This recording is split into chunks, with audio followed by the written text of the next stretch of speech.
მოვარდნასთან დაკავშირებით განცხადებას ავრცელებს საქაერო ნავიგაცია. Საქაერო ნავიგაციის საავიაციო ძებნაშველის საკოორდინაციო ცენტრში 112-დან შემოსული შეტყობინების საფუძველზე თურქეთის სამხედრო თვითმფრინავმა საავიაციო ინციდენტი საქართველოს ტერიტორიაზე აზერბაიჯანთან საზღვართან ახლოს განიცადა.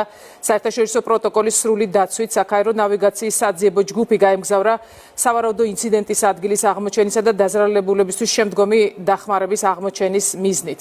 თურქეთის C-130 ტიპის საჰაერო ხომალდი საქაერო ნავიგაციის რადარებიდან საქართველოს ტერიტორიის გადმოკვეთიდან რამდენიმე წუთის შემდეგ განგაშის სიგნალის გადმოცემის გარეშე გაქრა, რის შემდეგაც საქაერო ნავიგაციამ დადგენილი ძებნაშველის სამუშაოები დაიწყო. ამჟამად უკვე ინფორმირებულია აზერბაიჯანის ქალაქ განჯის აეროპორტი, საიდანაც თურქეთის ბორტი აფრინდა, ასევე ინფორმაცია მიეწოდა თურქეთის მხარეს. ამჟამად საქართველოს შესაბამის უწყებებთან ერთად საავიაციო წესებით გათვალისწინებული საძიებო სამაშველო სამუშაოები მიმდინარეობს, ნათქვამია საქაერო ნავიგაციის მიერ გავრცელებულ განცხადებაში.